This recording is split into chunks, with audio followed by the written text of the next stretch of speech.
Okay, hello everyone, and welcome to the Mythos Mystery Society presents The Ferry Ride, brought to you by Call of Cthulhu Adventures. Also brought to you by Schmuckies. God damn, it's gotta be a Schmuckies. Tonight, we're doing the Ferry Ride, which is part of the San Francisco Secrets of San Francisco scenario book for Call of Cthulhu. I am going to be the keeper tonight, and if everybody wants to introduce themselves, who they are playing as, and what they're like, I guess Ty and Chris, you guys could go first because we have two new people with us. I am Henry Francis. I'm an accountant. I live in Oakland, and I'm commuting to San Francisco. There you go. I'm Louis Stefenson. I'm an entomologist. For those of you who don't know what that is, I'm a professor that studies bugs.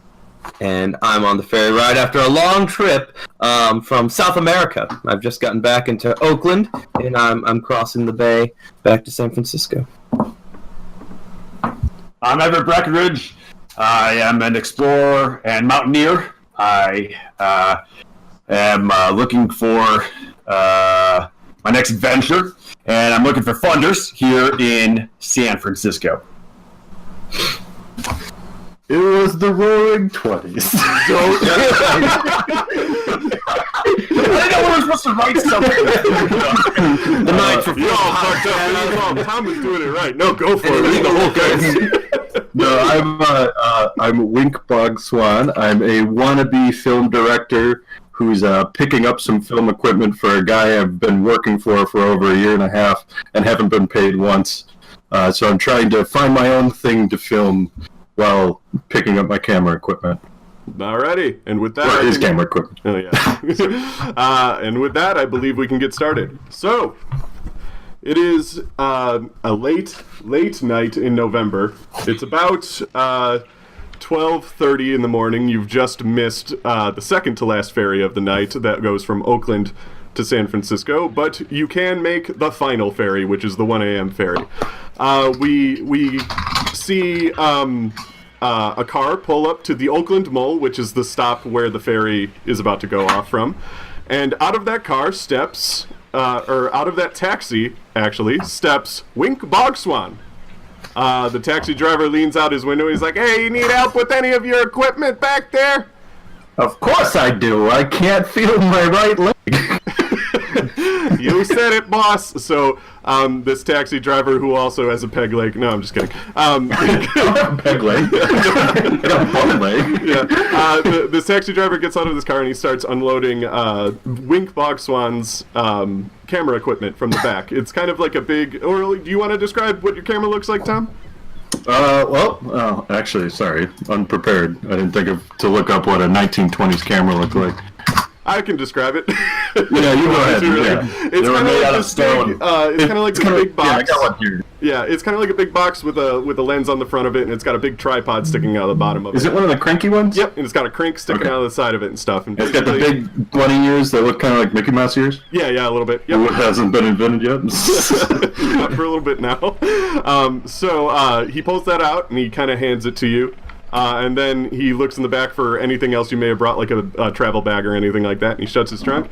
He says, "Alrighty," he holds out a hand for some money. I low-five him. But seriously, where's my money? I walk off. Hey, no. He sees you walking off, and he doesn't really know what to do about it. So he kind of... over my shoulder, I tell him to bill it to Lester Minnelli's tab. Okay. Taxes.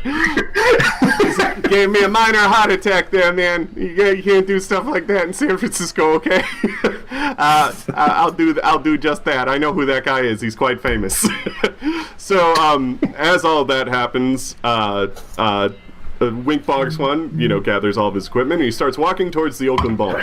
For those of you who aren't super familiar with the Bay Area or the 1920s, in the 1920s, the bridges weren't built yet. There's no Oakland Bay Bridge, there's no Golden Gate Bridge. It's all just ferries at this point. They won't be built for another 13 years. So ferry was the only way to get from Oakland to San Francisco. So, Wink Bogswan is walking down towards the gate to the Oakland Mall. and at the entrance to the Oakland Mall, he sees a little bit of a argument going on. There's a security officer arguing with somebody who's trying to get on the ferry ride, and that person is Louis Stefenson, and the security guard is holding a briefcase, and he's just like, "Sir, I cannot let you onto the ferry with a suitcase full of cockroaches. I cannot let you do that." These are vital to my research. You can't take. I've got people. I have a note. You have a note. It's in my pocket. Hold on. You can't. Hold on. You can't. I have a. These are live cockroaches, sir. Sir, are these live cockroaches? But I'm here. Take this. Okay, he's still holding on to the briefcase, but he takes the pamphlet. Do you want to roll a persuade? I believe it is. Just to Sure. We'll say the notes from the dean of the university that I'm part of, and I'm doing medical research with these cockroaches that I got from South America. And is that a 6 or a 9? That's a 64. 9? Oh. No, 64. And believe it or not, persuade is not one of my things, so I fail. This is like, sir, this is a box full of live cockroaches. We have rules against just dogs being on this thing. We can't necessarily. These are medical specimens. I need them fresh. I love your character so much. Could you roll me a luck check? No. 11. Is pass? I don't know. Is luck one of my things on here? It's just your big, your big luck track. Oh yeah, I mean I have a luck of 80. All right, so. Yeah, so you passed. Wow. So essentially, as you're trying to explain yourself, and the security guard just isn't buying it, all of a sudden in the distance you hear a big ruckus going on. Like a car pulls up, and you just hear a guy honking on the horn. He's like, "Hey, Chowderhead! Hey, you police officer Chowderhead, get over here, you son of a bitch," and stuff. And these two other guys are like waving a bunch of money in their hands, and they throw it up into the air, and then they honk their horn. And the security guard goes, "Okay, you know what? Take this," and he hands you back your suitcase full of live cockroaches. Oh, thank you. And he's just like, "Just make sure you don't open that." And then he just runs towards these guys that are starting to drive off in their cars, and he gets into his car, and they both drive off in this big kind of chase because he's not taking any of that taunting. So now I immediately opened it to check on my bugs. Are we safe, Papa? Yeah. Are you my pretties? Are they doing okay? Are they doing okay, Louis? Yeah, not too shaken up. They look peachy keen. All right, perfect. Wink, you're walking past him through the gate because you have a ticket already, but you don't really have anything that the security guards care about. So, and also the security guard is now gone. Louis and now Wink are walking towards the Oakland Mall. The Oakland Mall is basically like this kind of like long stretch of a pier that leads to a big ferry port. You guys make it onto the boat, and standing outside, there's an accountant who's waiting in line patiently. His name is Henry Francis. Henry, it's getting awful late. Is this bugging you? Is this bugging you how late it's getting? I do need to get to the office. You do need to get to the possible. office. Yes, the train that brought you into town was awfully late, awfully delayed, and it's just bugging you to no end. So what ends up happening is 1 a.m. Yeah, it's 1 a.m. Yeah, he needs to get in there because his boss has probably told him that he has to do some inventory work or something. I don't know. As you're sitting there checking your watch, the ferry bridge starts to come down, which is allowing passengers to get on board the ferry, and you hear a horn go off from the ferry, and a guy kind of leans out the captain's window, and he says, "All right, everybody, get on board." And he looks like me because he's the captain. He's wearing his captain's hat. He's like got a scraggly beard. He's got a big pipe, typical sea captain kind of thing. But he says, "Yeah, everybody, get on board." And then you guys are allowed to get on board. So the boat is named the Sanford. It is a steam-driven throwback with a capacity of 75 passengers, with no automobiles, because that's not a thing. Only a dozen passengers sit in the small, drafty lounge. A handful of crewmen loiter by the doors, fortifying themselves with coffee against the chill wind sweeping the decks outside. As you're getting on board, Henry, one of the crewmen kind of looks over to you and is like, "Oh, awfully spooky night to be getting on a ferry ride so late, huh?" And one of his friends just kind of knocks him in the shoulder because he's being a dick. Well, sir, we do what we must. Yeah. I must go to work. I suppose you have to. So you walk on by, and there's a couple of open seats. Basically, Henry, do you want to take a seat somewhere? I will find the seat that's farthest away from everyone, and just sit alone. Alrighty, and you take your seat. And laugh. And as you take your seat, you see some big guy. This big guy, he kind of taps you on the shoulder, and he's like a big, anxious-looking fellow. He's like, "Hey, buddy, hey, Yes. you're in my favorite seat, and I need this seat." Well, sir, there are plenty of open seats, and I saw no name on it. Those seats are not my seat. Those seats are not my seat. I'm gonna have to insist. I'm gonna have to insist you get out of my seat. Well, as you can see, I was here first. My briefcase is already in my lap. I don't care. It's 1 a.m. and this is the seat I always get on. So get out of my seat. Initiative. Security, I am being harassed here. Do you want to roll intimidate? No, I want to talk to the security. I know, I'm actually talking to the security guards. He's trying to get So pay attention. one of the security guards comes by and he pats the big guy on the shoulder. He's like, "Hey, Reginald, what's going on tonight?" And the big anxious guy just goes, "This guy's sitting in my seat." And the cop just kind of leans into you and he just goes, "Just give him a seat, dude. Just give him a seat, please." He does this every night. I'm gonna have to insist I stay. What makes it his seat? Can you tell me that, sir? He sits in it every night, and We are in America, the land of the free. I came here with a dream. As this argument is going on, Make a living for me and my family. as this argument is going on in the other section of the boat, there's a man that's just kind of leaning up, looking out the window, kind of keeping to himself, and somebody kind of walks up to him.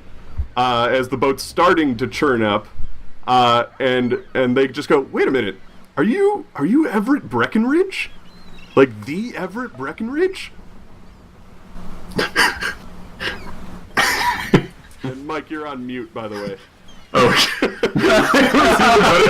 you just said something so amazing just now.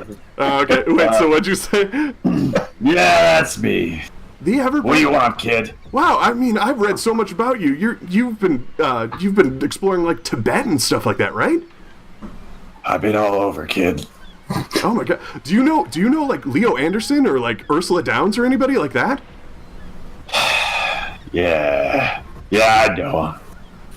Yeah, they do just like what I do, kid. But they're goddamn motherfucking phonies. Oh wait, are we not supposed to swear on this? No, you can swear, it's fine. I'm in character. Well, he gets a little nervous at how mad you are about the other people he just mentioned. He's like, "Well, I guess I'll just leave you be then. It's cool meeting somebody like you. Keep up the good work, I guess, right? Yeah." Hey, let me tell you something, kid. Real quick, before you go, never lay your hands on a Colombian whore. I'll keep that in mind. and he just kind of quickly and he takes a seat like as far away from you as possible, kind of behind these people that are arguing about somebody's favorite seat and somebody wanting to get out of that favorite seat.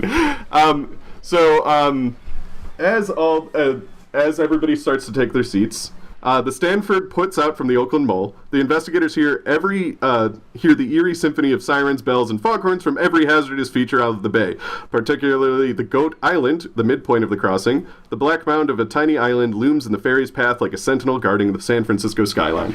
So essentially, the ferry is pulling out, and it's not a very long ride. Everybody kind of everybody kind of finds ways to occupy themselves. It's about an hour and a half ride normally from Oakland to San Francisco at that point. So people kind of like to take up time by playing like games and stuff on there. So you see a couple of crewmen playing like cards and stuff. You can get up and walk around. It's just cold outside on the deck.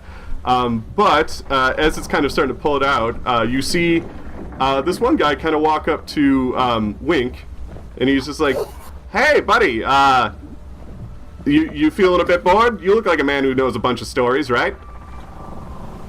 Oh yeah, I'm a story man myself. Oh, that's What cool. do you need? My name's Douglas Cuthbert. I'm heading in here from Arkham. I'm just gathering a bunch of people. We're bored. It's a spooky night. I just kind of want to tell some spooky stories. You know? You in? I'm kind of looking for something interesting to do. Oh, You know, just instead, I want somebody passive aggressive. I see. Yeah, I got stuff going on, man. That's fine. That is fine. So he just kind of keeps walking through the aisles, seeing if anybody has any ghost stories to tell. He gets up to Everett Breckenridge, and he goes, Hey, wait, don't I know you? This piques my interest too. I look over. You're Everett Breckenridge, that explorer, right? Yep. You probably have a whole bunch of ghost stories you'd want to tell, don't you? Oh, kid, I don't think you want to hear the stories that I have. Well, if you feel like telling any, or if you feel like joining in, we're about to go tell a couple ghost stories over in the corner over there. So, feel free to join us, old man. Okay, is that... hold on! You little punk, who the hell are you calling old?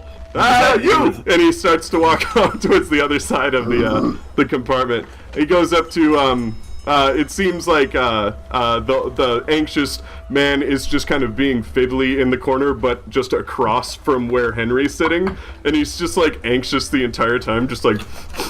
And Douglas does not go up to that person, but he does go up to Henry Francis, and he says, "Hey, you straight edge type. Do you wanna tell some ghost stories? I'm seeing if somebody wants to get some stories going on a spooky night like this." While I appreciate the invite, that's going to be a hard no. I have work to do. Oh, okay. Adios. I hope this wasn't like vital to the rest of the story. It's not. And then he walks up to Louis Stefenson, who's holding his suitcase full of he doesn't know. And Drown bugs and... Hey, you got any stories you want to tell? We're gathering people around here to tell some stories to pass some time while we got some time. Nah. Okay. And you see, he kind of walks off to a corner, and he's got like maybe 4 or 5 people, and he starts telling a ghost story, something about some house where somebody buried themselves in the basement or something like that. It was creepy, and people are like, woo, and stuff like that, because people are easily entertained by stories in the 1920s. But after about maybe 30 minutes, it was a very clear November night, but suddenly this big fog wall just hits the ferry, and the ferry is just engulfed in this fog. Does anybody know? Like, Douglas basically just kind of goes, "Oh, that's a little weird. We were just telling ghost stories, and all of a sudden this fog comes in here. That's got me a bit spooked." He kind of like leans over and taps Louis. He's like, "Hey, you feeling a bit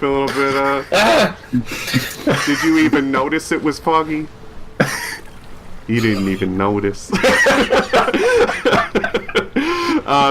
And then the crew basically just kind of, the same guy that was being kind of a jerk earlier to Henry as he walked in, saying that it was like a spooky night out, just goes, "Everybody, don't worry about this. It gets foggy in San Francisco. Turns out that's a thing. There's absolutely no reason to be alarmed." And then as he's saying alarmed, all of a sudden you hear the engine cut to the ferry. And he just goes, "Okay, now there's a reason to be alarmed. I admit that this is not a thing that normally happens. We are going to get our crew right on this, and we will be right back with you as soon as we have any updates." Mr. Manoy's not going to like this. Sir, excuse me, sir. Yes? These are South American cucarachas. These are South American cockroach, and they're very temperature sensitive, and it is getting rather frigid here. And I was looking for maybe a room that was warmer for my specimen to. Please. Welcome to the ferry. This is the only room. He just kind of then speeds off towards the back end to work on the engine. Okay. Yeah. As you can kind of hear Douglas gets up and he's just like, "Hey, who else is mad about this? Like this whole thing?" "Oh, I see you over there. Yeah. Anybody else? No? Eh. I'm not really as much mad. Just. How about we go talk to the captain? Maybe. How about it?" Yeah. I want to spend 47 hours locked in a coffin, buried 6 feet deep. This is fine. This is just like being in a beach. Oh my God, you poor man. I keep looking over my shoulder at this guy. I'm like, jeez. Now that's a story. I was literally locked in that coffin. It was a coffin with a lock. It was a coffin. So as Douglas and I guess Henry Francis get up to kind of walk towards the cabin, the captain's quarters. Wink, if you wanted to go chat with Everett. Yeah, I think these old cameras have like a little microphone with them. Yeah, it's kind of like you kind of hold it. Yeah, it's got like a button and a holder. It actually thing. Almost looks like a webcam mic a little bit. I'll keep mine like tucked in my sleeve, and I'll kind of set my camera up where I was sitting, but it's facing back where Everett is, and I'll go sit and talk to him. I don't know if it's wireless. Probably not, it's right? not, and also It's a silent prank film. camera. And it's also It's a silent film. There's a lot of things wrong with this super modern setup you just kind of got. No, yeah, no, that won't work. Okay, well, I'll go talk to Everett. I'll just go talk to him. I'll bring my camera with me, so I hobble over. Hey, can I sit with you? You do whatever you want, kid. We're in America for now. All right. I couldn't help but overhear you're quite an adventurer. No, I've been a lot of places, kid. Have you been to Chicago? I have been to Portland? I've been to Portland. I've been to name a place, any place in the world. Indianapolis? Okay, well, I guess your knowledge is strictly New York? I've been, yep, of all the places. I've been to the Far East, kid. I've been to the Far South, the Far West, the Far everything. Like Los Angeles? Mm-hmm. Yep, I think you got it. Yeah. Very interesting, old man. What's that there? Is that a camera? Or are you some sort of you in the movie business?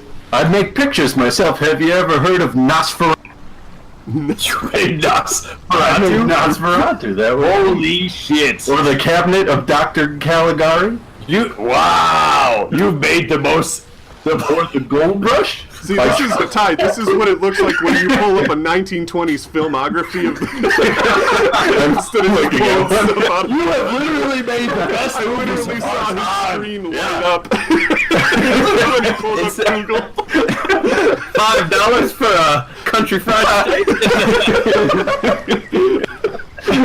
I made them all. And I want to make a movie out of you. Okay, well. I'll tell you what, kid, if you're interested, you can record some of my stuff. I'm always looking for new talent to join my crew. Yeah, maybe we could take some B-roll while we're on this ferry here. And then Okay, I can come with you on your next adventure. Okay, well, if B-roll means badass, you better get started. What does badass mean? Is That's a phrase I've been kicking around. Old donkey? Or a donkey that should be sold for glue? Or... Everett Breckenridge is so badass he invented the term. Alrighty. I mean, do you guys want to keep going a little bit longer? Okay, good talking with you. Yeah. So, Louis and Henry walk up to the cabin, and they're not allowed in because there's a guy standing out front. And Douglas just goes, "Hey, we want to talk to the captain about what's going on. Captain, about what's going on. Can you let us in to talk to the captain?" And Yeah, I need a warm room for my specimens, please. They both turn around. Whoa! We didn't even know you were coming with us. Yeah. I get nervous when people get nervous. The crewman just goes, I'm sorry, I can't let you guys into the captain was very busy, clearly working on the problem with the ferry. I know you got a job to do, but it's been a hell of a night. You could just let me have a quick talk, or I might have to write a stern letter to the owner of this ferry, and I don't want to have to be that guy. I would sign it. Roll intimidate really quick, or persuade, or whatever it's called. Persuade. Let me try to persuade. Yeah. There we go. Yeah, it's a 26, and I have an 80 in persuade. Alrighty, so he just goes, okay, a stern letter. You know what? That's enough to scare me out of my wits. I do not want to lose this job, and I know how people like you, people with power like you, could clearly write a letter that would. I said power. What? I went like this because he's wearing a suit. No. What do you mean, you people, Dave? I went for my money. I came to this land and manifest destiny. You know what? We're just gonna let you. You know what? Go ahead and try and talk to him. He's kind of at wit's end right now, but you know what? Go ahead. And he kind of scoots around everybody that's on this kind of staircase that leads up to the captain's quarters, because he's going to go down and help everybody else with the engines down below, which leaves the door open. So, walk right in. Alrighty, you open the door. And inside, you see a captain who's got a hand. He quickly hides a bottle in his jacket.